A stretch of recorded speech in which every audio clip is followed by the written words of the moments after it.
Hello, this is Mallika Bhaumik. I'm from Kolkata, and today I'll read some of my poems from my recently published book, When Time is a Magic Jar, by Red River Press.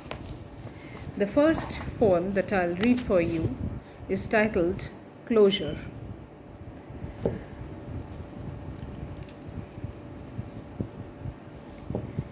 The sun ripens with the sky turning opaque and amber, losing its innocence, blueness, transparency, growing old, wearisome, resembling the monotony of a sour marriage, chewing the cud of old lies, till the language devolves to become stillborn syllables.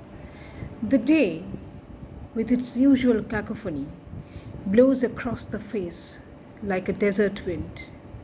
The city, a prostitute past her prime, her jaded beauty no longer luring young men.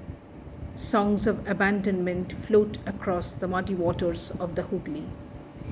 A collage of October Pujo, roads and rallies, rickshaws and cafes, all pressed into chlorophyll memory. The television blares, news channels and internet fence the world within our anti-glare frames. We live from one set of disaster to another, forwarding one set of memes to the next. Ukraine is the latest on the list.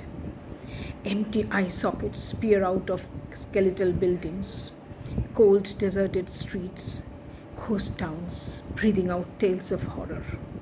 Yet somewhere a hope flickers of sunflower seeds that may bloom someday. On a dreamless night, the walls close in. War, pandemic, Holocaust are all very scary words. Closure too, I realize. I curl up, pull the cover over my head. Here, it is dark, lonely.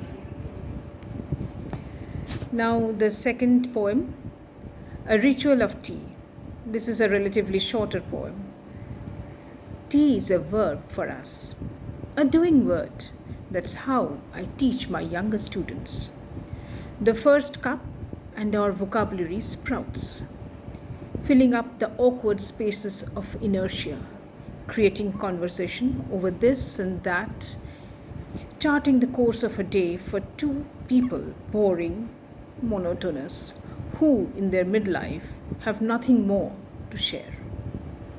Tea becomes a verb after a tiring day, when we sit in front of the television. News channels, IPL, reality shows grab our attention, and we take sips from our blue cups, removing the veil of wordless aridity, till the ping pong of words populates the room, and we exclaim, feel aghast, wonder, talk animatedly as to who would win, till our eyes dim. We retire to bed, sleep like two continents. Now the final poem is Of White Skies and Dark Sorrows. This poem is about rain and reminiscence. Though it is very hot here in Kolkata, but still there's a desire for rain, hence this poem.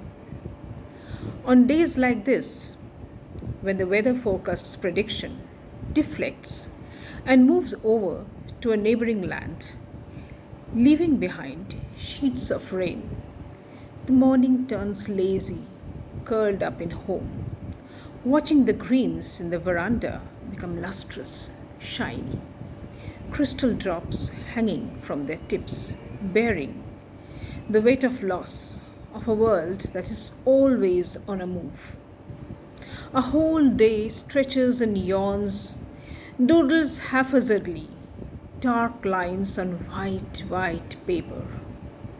The face on the scribbling pad resembles the one in the mirror. An apostrophe hangs in disbelief. A blue-veined grief runs across from one face to the other. A fake Frida Kahlo stares back from the shelf. A lover's loss flaps its wings on the windowsill. By late afternoon, a slice of the sky peeps into the room. The rain-washed city is a minstrel, singing songs of memory that has meandered and lost its track in the quagmire. No poems, no letters, no dates, no address linger as residue. Only the tingling of pain as a lone crow flies against white, white sky. Thank you.